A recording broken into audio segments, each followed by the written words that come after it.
थोड़ी सी कथा में रुचि बनाते हैं।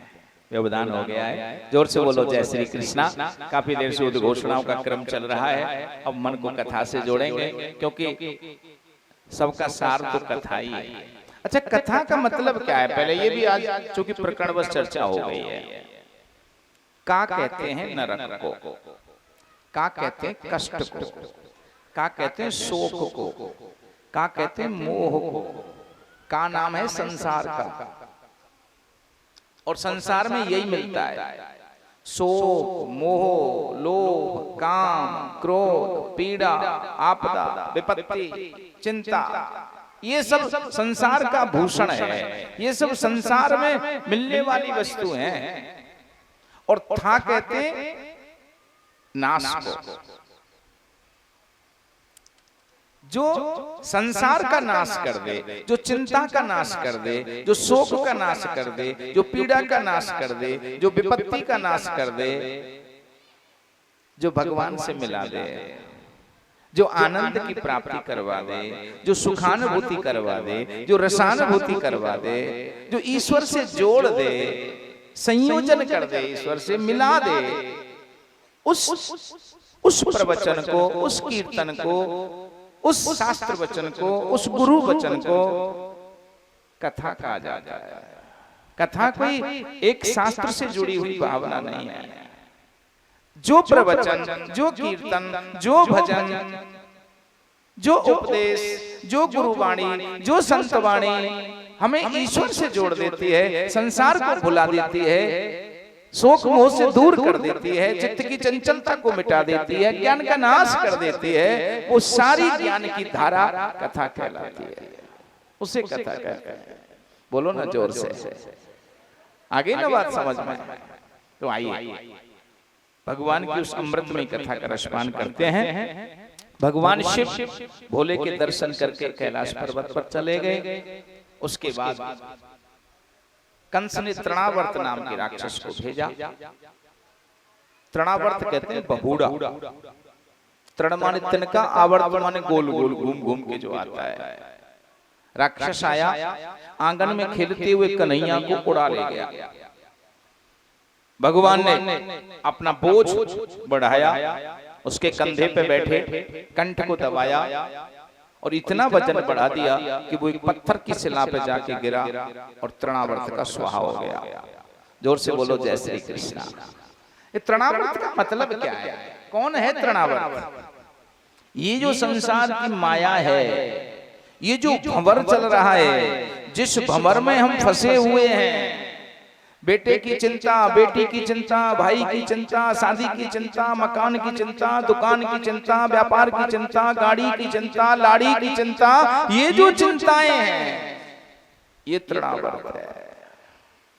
ये हमको उड़ा ले जाता है, हमको भक्ति में रत नहीं होने देता, हमको कथा से जुड़ने नहीं देता, उड़ा ले जाता है हमें। और ऐसे तृणावर्त के भंवर को अगर कोई पार करवा सकता है, उस गोल गोल रेत और हवा के जाल से हमें कोई बचा सकता है, माया के फेर से कोई बचा सकता है, तो वो केवल द्वारकाधीश हैं, वो केवल गोविंद हैं, वो केवल केशव हैं, दूसरा कोई नहीं है। जोर से बोलो जय श्री कृष्ण जी। इसके बाद आज भगवान का नामकरण हुआ। गर्गाचार्य मुनि ने नामकरण संस्कार किया है। जो रोहिणी के पुत्र हैं उनका नाम बलराम रखा है, और जो यशोदा के सुपुत्र हैं उनका नाम कृष्ण रखा है। बलराम बड़े हैं, कृष्ण छोटे हैं। सज्जनों, अब मेरे भगवान लगभग 1.5 वर्ष के हो गए और 1.5 वर्ष के कन्हैया हो गए। मैया ने एक दिन स्नान कराया, मलमल के नहलाया, फिर सुंदर सी पीली कछौटी पहनाई, गले में बैजंती माला डाल दी, सिर पर मोर पंख का मुकुट पहना दिया। अच्छा, मोर पंख का मुकुट क्यों पहनाया? What is reason? क्या कारण है जी? भगवान को मोर पंख इतना प्रिय है कि वो मुकुट पर धारण करते हैं। और आप देखते हो हमारे बाबा और ये सिद्धों झाड़ा भी मोर पंख से देते हैं। क्यों देते हैं ये समझना पड़ेगा, वैज्ञानिक लॉजिक है। मोर पंख के इस स्वरूप में ऐसी सामर्थ्य है, ऐसी शक्ति है कि जहां ये रहेगा वहां किसी की कुदृष्टि काम नहीं करनी, नजर तो लगेगी ही नहीं। बाबा में ताकत नहीं है कि वो झाड़ा दे रहे हैं, ताकत उस मोर पंख में है कि मोर पंख का स्पर्श होता है तो नजर भाग जाती है, ऊपर की हवा भाग जाती है, अंदर के कुभाव मर जाते हैं। ये मोर पंख की खासियत है, इसीलिए भगवान मोर पंख को धारण करते हैं। मैया ने मोर पंख का मुकुट पहनाया जिससे मेरे लाला को नजर ना लग जाए। जोर से बोलो जय श्री कृष्णा। आप भी अपने बच्चों को मोर पंख का मुकुट पहनाना शुरू करो, छोटे बच्चों को नजर ना लगे। कहीं ना कहीं मोर पंख बांधो, कहीं ना कहीं थोड़ा सा स्वरूप उसे भी दो। बेटी बेटे का कोई भेद नहीं है, किसी न किसी रूप में कहीं ना कहीं ताबीज में कैसे भी मोर पंख बांधो, फिर आप अनुभव करोगे कि नजर तो कभी लगेगी ही नहीं, कुदृष्टि कभी आएगी नहीं उनके पास। ये पंख की विशेषता है, ये मोर की विशेषता है। तो मोर पंख का सुंदर सा मुकुट पहना, गले में बैजंती माला। अच्छा, बैजंती माला की बड़ी विशेषता है। आप अगर कभी वृंदावन आए और परम शुद्ध वैजंती माला लेके आए, यहाँ तो मिलेगी नहीं, और मिलेगी तो बहुत महंगी देंगे लोग। उसकी विशेषताएं गले में डालो, जब भी झूठ बोलोगे उस समय एक मनिया फट जाएगा। अलौकिक दिव्यता, सीधी पहचान, झूठ बोल रहा है व्यक्ति की सत्य बोल रहा है। शुद्ध वैजंती माला गले में डालो, गले में जाते ये सर दिखा देगी। आपसे कोई बात हुई, आपसे मुंह से झूठ निकली, तुरंत एक मनिया नीचे हो जाएगा, फट जाएगा, टूट जाएगा। और भगवान वैजंती माला पहनते हैं क्योंकि वो झूठ बोलते ही नहीं, हमेशा सत्य ही बोलते हैं। इसलिए तो सत्यम परम धीमहि कहा जाता है। काश हम भी सत्य बोलने लग जाएं तो हमारे गले की भी शोभा वैजंती माला हो जाए। हम तो इसलिए वैजंती माला नहीं पहनते क्योंकि उसके माला साबुत, जो मोती वो साबुत रहेंगे। लोग पहचान लेंगे कि व्यास जी भी झूठ बोलते हैं, कहीं ना कहीं झूठ बोल जाता है। इसलिए संत महात्मा वैजंती माला से ऐसे डरते हैं जैसे किसी बिच्छू से डरा जाए, सांप से डरा जाए। दूर महाराज जी, दूर, क्योंकि सत्य बोलने का अभ्यास नहीं किया है। सत्यम परम धीमहि, जब सत्य बोलते हैं तो वैजंती कंठ का आभूषण बन जाती है। आज मेरे गोविंद के कंठ का आभूषण वैजंती बन गई। पीली कछौटी है, छोटी सी बंसी कमर में बांध दी मैया ने, मोटा मोटा काजल लगा दिया आंखों पर, कानों में छोटे छोटे कुंडल लटका दिए, भुजाओं में भुजबंद बांध दिए, मणि पर मणिबंद बांध दिए, कलाई पर।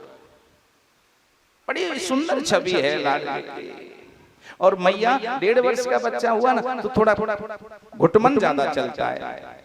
चलता तो पैरों से भी है लेकिन कम चलता है, अभ्यास घुटन के बल चल ज्यादा हो जाता है। तो कन्हैया ने घुटमन चलना जैसे शुरू किया, मैया ने खड़ा कर दिया और पैरों में पांजे बांध दिए। अब पांजे बांधते हैं तो वो छमछम की आवाज करते हैं। आजकल तो जूते चल रहे हैं, वो भी छमछम की आवाज करते हैं। बच्चा जल्दी चले, जल्दी चलना सीखे। मैया यशोदा भी बहुत होशियार है कि बेटा जल्दी से जल्दी चलना कैसे सीखे। जो झनकार करने वाले, छमछम करने वाले पाजे बांध दिए। कन्हैया की उंगली पकड़ी और मैया चलाने लगी। जैसे पैर रखते छम छम। अब लाला को बड़ा अच्छा लगता है, जो जोर जोर से पैर मारने लगे। और उसी समय सखी एक गोपी वहां से निकली और गोपी की नजर कन्हैया पर पड़ गई। आज तक ऐसा सुंदर सांवला सलोना स्वरूप दिखाई नहीं, सो देखती रह गई। यही भगवान का आकर्षण है। आप कभी वृंदावन आओ तो बिहारी जी के दर्शन जरूर करना, साक्षात गोविंद विराजित हैं वहां। उनकी आंखों का आकर्षण ऐसा है, एक बार आप आंख से आंख मिला गए फिर आपको बार बार जाना पड़ेगा। ऐसी भावना, ऐसा आकर्षण, ऐसी भक्ति आपके हृदय में जग जाएगी कि कहीं जाना हो ना हो लेकिन वृंदावन जाने की इच्छा बार बार होने लग जाएगी। आकर्षण है। तो वो गोपी देखती कि देखती रह गई। इतना सुंदर स्वरूप कभी देखा ही नहीं। काफी देर में होश आया और दौड़ी दौड़ी अपनी सखी के पास गई। सखी से कहने लगी, अरे बहन, आज तो मैंने निर्गुण निराकार ब्रह्म को सगुण साकार होते हुए मैया यशोदा के आंगन में नाचते देखा है। वेद जिसे नीति नीति कहते हैं, उपनिषद जिसे आत्मा कहते हैं, संत जिसे परमात्मा कहते हैं, ज्ञानी जिसे ईश्वर कहते हैं, कण-कण का वासी कहते हैं, आज वही निर्गुण निराकार ब्रह्म सगुण स्वरूप में प्रकट होकर मैया यशोदा के आंगन में नाच रहा है। श्रृणु सखी कौतुक में कमनंदा, निकेतांगणे मया दृष्टम, गोधूल धूसरितांग नृत्यति वेदांत सिद्धांत। वेदांत का सिद्धांत मैंने नाचते हुए देखा है। मामुनि सुखदेव गजब कर रहे हैं। वेद जिसे नीति नीति कहते हैं, ऐसे वेदों का सिद्धांत जिसका पार कोई नहीं पा सकता, आज वो सगुण साकार होकर मैया यशोदा के आंगन में नाच रहे हैं। एक बार जो उसे देख लेता है, उसे दृष्टि हटाने का मन ही नहीं होता। मन कहता है हमेशा देखता रहूं। और एक ही भाव उठता है राजेशी, क्या उठता है? देखता हूं जब भी तुमको कयामत सी आती है। हंसता है रोम रोम मेरा, नजर रुक सी जाती है। हंसकर ये दिल कहता है कि दिन यहीं रुक जाए।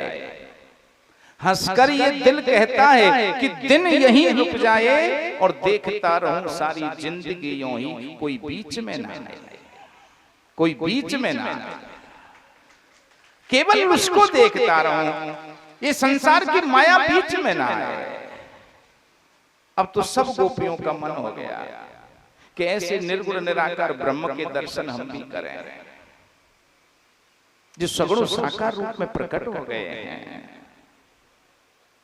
लेकिन क्या करेंगे, बूढ़ी बूढ़ी मैया हमें घर से निकलने ही नहीं देते। सो गोपियों ने विचार करके योजना बनाई कि कल जब ये बूढ़ी मैया मंदिर में जाएंगी देवी मैया के दर्शन करने, तो घर के जो मिट्टी के कोरे कोरे बर्तन है ना, उन सबको तोड़ डाला। ये लौट के आएंगी तो बर्तन टूटे दिखेंगे, और कोरे बर्तनों का टूटना शुभ नहीं माना जाता। ये नाराज होंगी तो हम इनसे कह देंगे, मैया ये हमने थोड़े तोड़े, ये तो यशोदा मैया के लाडले उस कनुआ ने तोड़े। बड़ा परेशान करता है आजकल वो। मथुरा दूध बेचने जाते हैं, कदम पे बैठ जाता है, पता ही नहीं रहता, पे पत्तों में छुप जाता है, और जैसे ही नीचे से निकलते हैं ऊपर से दूध की मटकी को उठा लेता है, पी जाता है, मित्रों को पिला देता है। दही की चोरी करने लगा है, छींके पे माखन रख देते हैं, अलोना घी। मित्र मंडली के साथ आता है, खुद खाता है, उनको खिलाता है, और बच्चे कुचे को पता नहीं बंदरों को खिलाता है कि गायों को खिलाता है। और आजकल तो मैया घर में घुस के बर्तन भी तोड़ने लग गए। तो सब मैया पहले तो क्रोधित हुई, और फिर कहने लगे हम देखेंगे उस मैया यशोदा को जो अपने लाडले को इतना उद्दंड बना रही है, ये माता ही तो बिगाड़ती है बच्चों को। गोपी कहने लगी, मैया ठीक कह रही हैं आप, लेकिन आप पता नहीं मैया यशोदा से क्या क्या कहेंगी। और मैया यशोदा ने बुढ़ापे में लाला देखे, आपने कहीं ज्यादा कठोर वाणी का प्रयोग कर दिया तो मैया यशोदा का दिल टूट जाएगा।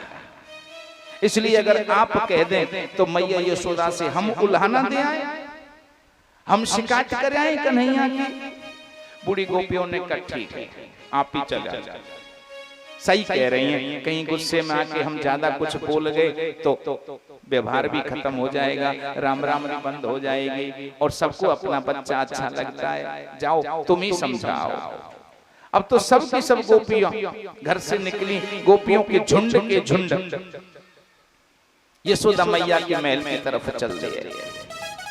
और सबके मन में एक ही बात कि देखे बिन काना जब मन नाही माना, इन आंखों से आज हमने ब्रह्म पहचाना है, कृष्ण पद कमलों में मन को लगाना, इन गोपियों का कहना ये उल्हाना तो बहाना है, ये उल्हाना तो बहाना है। बहाना बनाकर चलती सबकी सब गोपी। मैया यशोदा के आंगन में पहुंच गई। सुबह सुबह का समय है। मैया यशोदा दूध चला रही हैं। सबकी सब गोपी गई, कहने लगी मैया पाए लागो, मैया चरण स्पर्श, मैया ढोक। मैया ने सबको आशीर्वाद दिया।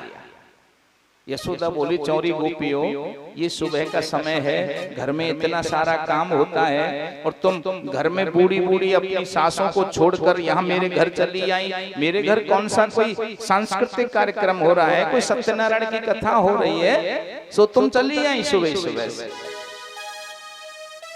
गोपी कहने लगी मैया तो क्या घर आ गए तो पाप हो गया क्या, हम आपके घर नहीं आ सकते? अरे नहीं, ऐसे नहीं कह रही हूं मैं, क्यों नहीं आ सकती, तुम सब अपनी ही तो हो, पर सुबह घर का काम करना चाहिए। अब तुम यहाँ गई तो बूढ़ी माताओं को करना पड़ेगा ना घर का काम। बोल मैया बात ही ऐसी है, आपका कान्हा कहाँ है? कान्हा तो सो रहा है। मैया बुलाओ ना उसे। ऐसी क्या बात है जो सबकी सब मिल के आई? हाँ मैया आप उसे बुलाओ, जब बताएंगे। अब मैया आवाज लगाने लगी, लाला ओरे मोहना, कान्हा ओरे कृष्णा। कन्हैया सो रहे हैं। मैया की आवाज सुनी सो जगे।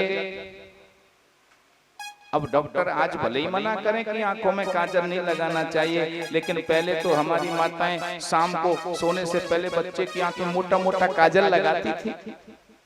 तो परंपरा प्राचीन है, आज भी लगाती है कुछ घरों। सो कन्हैया की आंखों में मोटा मोटा काजल लगा था और कन्हैया आंखों को मीड़ते मीड़ते मैया हाँ मैया करते हुए आए। सो काजल पूरे मुंह पे लग गया और जैसे मैया के पास आए, गोपियों की नजर पड़ी तो गोपियां ताली दे दे के हंसने लगी। देखो पहले ही कितने सुंदर मलूक है, गोरो भूरो है, काजल से और ज्यादा सुंदर है। सब गोपी हंसने लगी तो कन्हैया शर्मा गए, जो मैया के पल्लू में छुप गए। अब गोपी इधर आए तो कन्हैया इधर घूम जाए, गोपी इधर आए तो कन्हैया इधर घूम जाए। यशोदा मैया कहने लगी चौरी गोपियों, तुमने का छोरा ना देखे, जो ऐसे आंख फाड़ फाड़ के देख रही हमारे छोरा है, नजर लगाएंगे। गोपी कहने लगी मैया छोरा तो बहुत देखे, लेकिन तेरो जैसा ना देखे। आइए महामुनि सुखदेव क्या कह रहे हैं वो भी सुन लेते हैं। ये तो भजन सुना आपने, भक्तों की भावनाएं सुनी कि गोपियां कैसे शिकायत कर सकती हैं, ये उन्होंने कल्पना करके लिखा। अब साक्षात जो दृष्टा है महामुनि सुखदेव, साक्षात दृश्य देख रहे हैं, साक्षात गोपियां शिकायत कर रही हैं, वो क्या कह रही हैं वो सुन लेते हैं। वचन क्वचिदि समय क्रोश संजातः सः, इस्तेयं स्वादवत्यथिदधिपय कल्पितैस्तेययोगै, मरकान भोक्षयन् विभजति स, चिन्नति भाण्डं भिन्नति, द्रव्यालाभे सगृह कुपितो याति, उपक्रोशयतो तका। बोलो ना जोर से, जय श्री कृष्ण। गोपियां कहने लगी मैया ये आपका लाला है ना, बड़ी गड़बड़ करता है। और क्या गड़बड़ की इसने, ये छोटा सा आप इतनी बड़ी, ये क्या गड़बड़ करेगा? मैया आपको पता नहीं, ये जितना है ना, जितना बड़ा उतनी बड़ी दाढ़ी आके पेट में है, जितना छोटा दिखता है उतना ही होशियार है। हाँ जी, वत्सान मुंचन क्वचिदि समये क्रोश संजातः सः।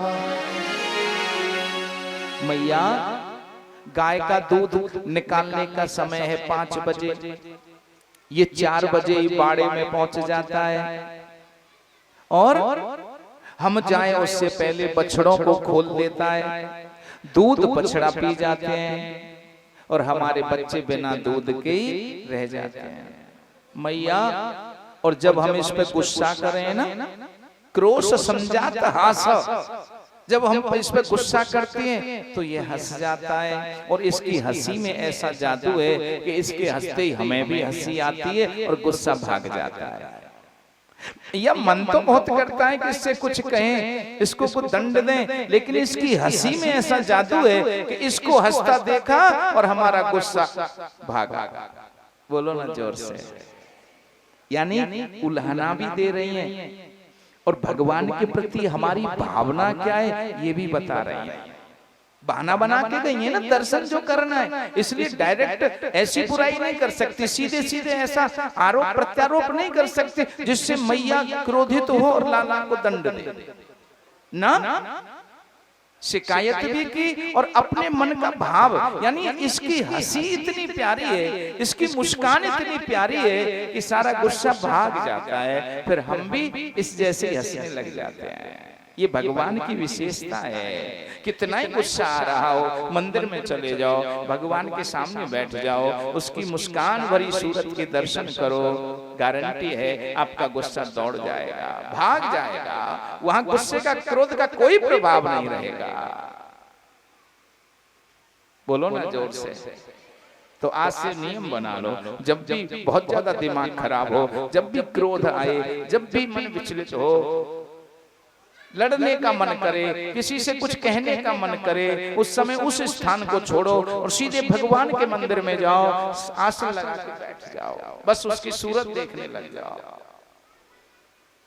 आपको भी विश्वास होने लगेगा, आपके मन में भी भाव जगने लगेगा कि गोपियां जो कह रही हैं वो सत्य है, कि भगवान की हंसी देखते ही, मुस्कान देखते ही सारे विकार भाग जाते हैं, माया की सारी ग्रंथियां खुल जाती हैं। जी और क्या कहने लगे? इस्तेयम स्वादवत्यधिपय। अब बहुत बड़ा आरोप लगा दिया। इस्तेयम माने चुराता है, स्वादवत्यथ, स्वाद माने स्वाद के लिए, खाने के लिए, इसको हमारा ही माखन अच्छा लगता है। दधी पय, दही माने दही और पय माने दूध। मैया, हमारे स्वादिष्ट रस भरे दूध और दही को ये चुरा लेता है। और एक विशेष बात क्या है, अकेला नहीं चुराता, कल्पितई इस्तेय योगई। कल्पितई माने बना लिया है, इस्तेय योगई माने चोर मंडल। इसने एक चोर मंडल बना लिया, उसमें अपने संग साथी सखा सबको संगीभूत कर लिया है, संगठित कर लिया है। अकेला नहीं आता, सब आते हैं। और मैया चलो, दूध भी पी जाओ, दही भी खा जाओ, माखन भी खा जाओ, कोई बात नहीं, सबके बच्चे हमारे ही तो हैं। अरे दूध पिएंगे तो बल बढ़ेगा, दही खाएंगे तो शक्तिशाली होंगे, माखन खाएंगे बलवान होंगे, बहुत अच्छी बात है, खाओ। लेकिन मैया यहीं नहीं रुकते ये, इनका चोर मंडल क्या करता है? मरकान भोक्षयन विभजति स चिन्नति भांडम भिन्नते। मैया, जब इनसे दही खाया नहीं जाता, दूध पिया नहीं जाता, माखन खाया नहीं जाता, तो उस बच्चे माखन दूध दही को ले जाते हैं और मरकान भोक्षयन बंदरों को खिलाते हैं। भगवान क्या सिखा रहे हैं यहाँ हमें? ये जो भोजन आप पा रहे हैं उसमें से थोड़ा सा भी अगर ऐसे जीवों को खिलाएं, हमारे यहाँ इनको कहता है बिना झोली के मंगता। भिखारी तो झोली बना के आ जाता है, द्वारे पर ले जाता है आपसे, लेकिन कुत्ता हुआ, बंदर हुआ, पक्षी हुए, ये बोल नहीं पाते, कह नहीं पाते, भूखे बानर इधर उधर दौड़ रहे हैं, कुछ मिल नहीं रहा है। अगर आप उनको केला खिला दें, दूध खिला दें, दही खिला दें, माखन खिला दें, बिस्कुट खिला दें, जीवन धन्य हो जाता है। भगवान ये कह रहे कि कभी कभी विचार किया करो कि भूख में आपकी स्थिति क्या है। आपकी जो स्थिति है वही उसकी है, चाहे वो पशु है चाहे पक्षी है, उसको भी भूख लगी है, उसके पेट में भी अग्नि जल रही है। काश उसकी भावनाओं को हम समझें। इसलिए भगवान यहाँ उपदेश दे रहे हैं कि जैसे मैं वानरों को खिला रहा हूं ऐसे आप भी खिलाओ। बोलो ना जोर से। जी हाँ, मरकान भोग बंदरों को खिलाते। अच्छा खिला के मैया चलो खिला दिया, लेकिन एक काम और करते हैं मैया, बर्तनों को वहीं तोड़ दे। भिन्नति भांडम, भांडम माने बर्तनों को, भिन्नति माने तोड़ देते हैं। क्यों तोड़ देते हैं? कितना अच्छी शिक्षा यहाँ भगवान कृष्ण दे रहे हैं। क्योंकि बंदर, बिल्ली, कुत्ता, इनकी लार रोग फैलाने की कार्य कर देती है। बंदर का नाखून भी लग जाता है तो भी शरीर में विकार उत्पन्न हो जाता है, इंजेक्शन लगवाना पड़ता है। इसलिए जिस बर्तन में बंदर मुंह दे गया है, जिस बर्तन में बिल्ली मुंह दे गई है, उस बर्तन को, मिट्टी का बर्तन है, वैसा बर्तन तो स्टील का आदि का तो मांझ भी लेंगे, पवित्र भी कर लेंगे, लेकिन मिट्टी का क्या करेंगे? वो तो विकार को ग्रहण करता है, वो तो सक्रिय है ना, मिट्टी है, उसमें तो सारे गुण दुर्गुण प्रवेश करते हैं। इसलिए दोबारा उसका प्रयोग नहीं करना है।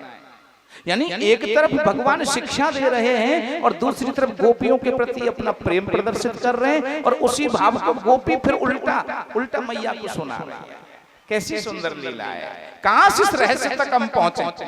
लेकिन श्रोता और व्यास का मेल होता है साहब। व्यास इस रहस्य तक आपको जोड़ने की कोशिश करे, कथा को आपके हृदय तक पहुंचाने की कोशिश करे व्यवहार के साथ, तो कथा कल्याण कर देती है।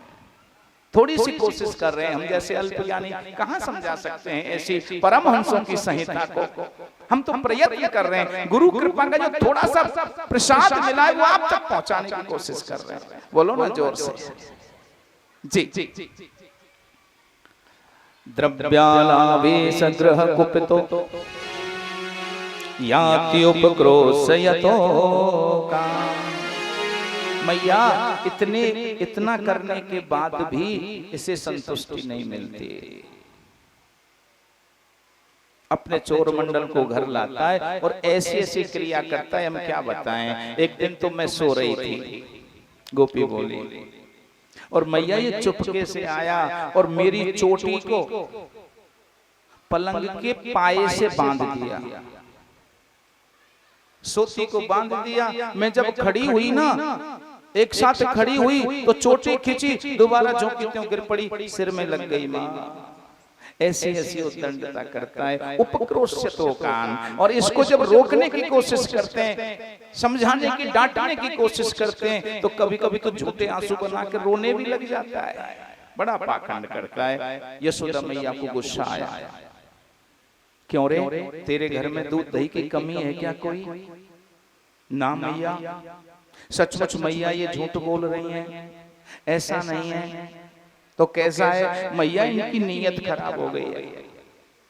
मेरे को रोज झाला दे के बुलाती हैं, जबरदस्ती माखन खिलाती हैं, नहीं खाता हूं तो जबरदस्ती मुंह पे लगाती हैं और कहती हैं कि नाच। और मैया मैं नाच भी लेता हूं, पर जब चलता हूं ना तो एक बात कहती हैं, दारी के, हमारे यहाँ ब्रज में बड़ी मीठी गाली है। मैया जब बेटा पे थोड़ी गुस्सा हुई ना तो बोले दारी के, तो मैया ये मोते दारी के कहें, दारी के तो ऐसी क्वारो रखेंगे सारी जिंदगी, और तो हमारी उंगलियों पे ऐसे ही नचाएंगे, तुझे सारी जिंदगी हमारे लिए नाचना होगा। सो मैया मेरी एक प्रार्थना है आपसे। क्या? मैया इनकी नियत में समझ गया हूं, इनको पतियारो करें ये तस्कर में साह। ये तस्कर माने चोरी ये करती हैं, मैं तो राजा हूं मैया, मैं कभी चोरी नहीं करता। इनको पतियारो करें ये तस्कर में साह, और चोर नाम मेरो धर्यो मेरो होनो न देंगी ब्याह। मैया मुझे शादी से वंचित रखेंगे, इसलिए मैया मेरी प्रार्थना सुन और मेरी शादी करा दे। सबकी सब गोपी हंसने लगी। मैया यशोदा कहने लगी, अच्छा तू जाने 1.5 बिलांद के बहू कैसी होए, का करेगो बहू को? कन्हैया कहने लगे, मैया बहू है ना, जब मैं बड़ो है जाऊंगो गाय चरावे जाए करूंगो तो मैया बहू जेब में धर के ले जा करूंगा। बोलो ना जोर से, जय श्री कृष्णा। भगवान जेब में रख के ले जा रहे हैं बहू को। मैया समझ गई, कन्हैया ये तो कागज कपड़े की गुड़िया की बात कर रहा है। आइए कन्हैया कैसे अपने भाव मैया तक पहुंचा रहे हैं, भजन के माध्यम से सुनते हैं। होरी ब्याह करवाए मेरी, क्या बात है, माँ तू मेरो ब्याह करवाए मेरी। और तुझ कह गयो हारे बात मेरो ब्याह कराए मेरी। श्री राधे।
मैं और बड़ो है जाऊं कहिया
पठाए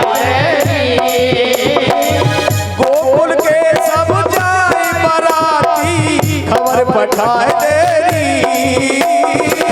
गोकुल के सब जाए बराती खबर बताए तेरी। ये नारायण दास महात्मा पे मेरो ब्याह पड़वा है तेरी।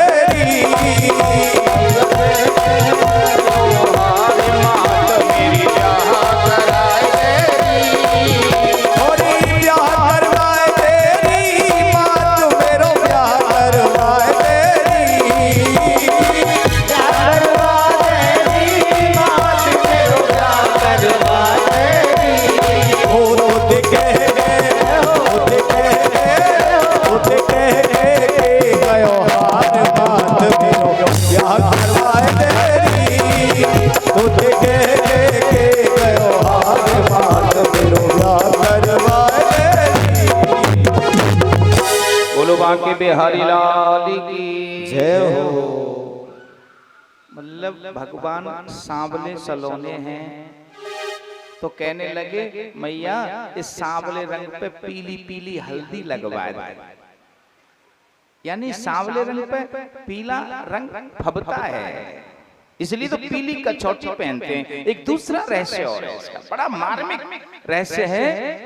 पीला रंग सतोगुण को बढ़ाने वाला है। आप पीला वस्त्र पहनो, पीला पटका डालो, आप पीला तिलक चंदन लगाओ, आप आध्यात्मिक चिंतन कहता है, आध्यात्मिक विचार कहता है कि वो आपके 3 गुणों में सतोगुण को बढ़ाएगा। और सतोगुण बढ़ेगा तो मन शुद्ध होगा, और शुद्ध होगा तो भगवान का चिंतन होगा। इसलिए पीला वस्त्र धारण करें सप्ताह में 1 दिन। जिस दिन आप उपवास करते हो, वैसे तो गुरुवार को धारण करना चाहिए, लेकिन आप जिस दिन उपवास करें, भक्ति करें, पूजा करें, तो घर के लिए अंदर एक अलग ड्रेस बनवाओ, एक यूनिफॉर्म बनवाओ पूजा की। पीली साड़ी पहन के पूजा करेंगे, पीले वस्त्र पूजा करते हो। रोज आप जल्दी जल्दी नहाए धोए और फटाफट पूजा करने लग गए ना, थोड़ा टाइम दो। सब संसार के लिए बड़ी मस्ती से टाइम देते हो, पर पूजा के लिए जल्दी क्यों? उसके लिए 10 मिनट पहले खड़े होकर थोड़ा टाइम दो। वही वस्त्र पहनो जो पूजा के वस्त्र है, पीले वस्त्र बनवाओ, उसका विशेष आध्यात्मिक लाभ है। जोर से बोलो जय श्री कृष्ण। तो इस प्रकार भगवान ने अपनी इच्छा व्यक्त की। मैया हंसी, सब गोपी हंसती हुई अपने घर आ गई। ये गोपियों का वास्तविक प्रेम है सज्जनों। इसके बाद भगवान ने माटी खाकर अपने मुंह में माता को ब्रह्मांड का दर्शन कराया, और फिर माया को आदेश देकर सब कुछ बुला दिया। बड़ी मीठी मीठी लीलाएं भगवान कर रहे हैं।